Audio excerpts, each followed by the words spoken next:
Hello दीदी बहनी भैया और नमस्ते। आप सब कैसे हैं? आशा करते हैं आप सब ठीक हैं। एक सोहर सुनावे चलते ही आप सबका पसंद आवे तो लाइक और सब्सक्राइब जरूर करें। चनन कटाई रानी पालांगा तपला गसला मई हो तपला गसला मई हो मोर जीजा बिनी देते हमारी पलंगिया हो मंजूरिया तोरी दिया बई हो मंजूरिया तोरी दिया बई हो मोर जीजा बिनी देते हमारी पलंगिया हो मंजूरिया तोरी दिया बई हो मंजूरिया तोरी दिया बई हो पलंग ही बिनु जीजा ठाड़ी भइले सरहज से बोलाने लागे सरहज से बोलाने लागे हो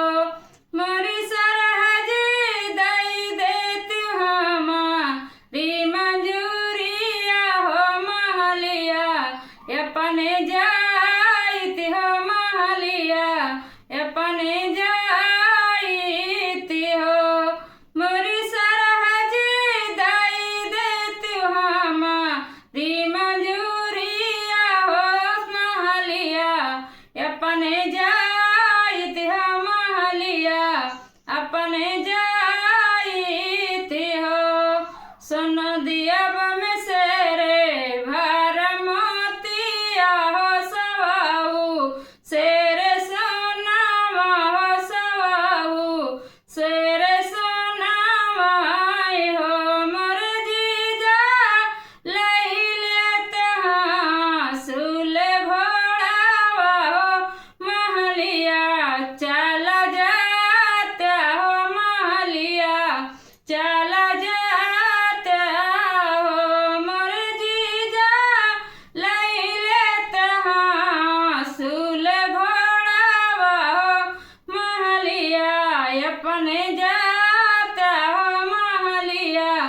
अपने जाते हो नहीं लेब शेरे भर मोतिया हो सवाऊ शेरे सोनावा हो सवाऊ शेरे सोनावा हो मोरी सरहज नहीं लेब सूल घोड़ावा हो तुही का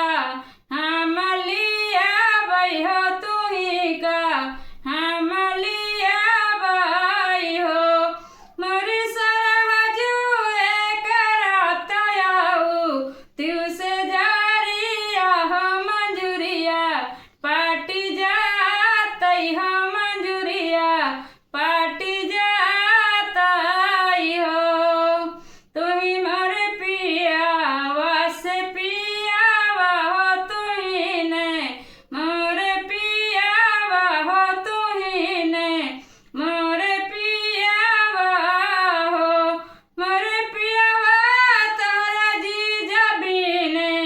है पलंगिया हो मंजूरिया अपन मांगई हो मंजूरिया अपन मांगई हो मोर पियावा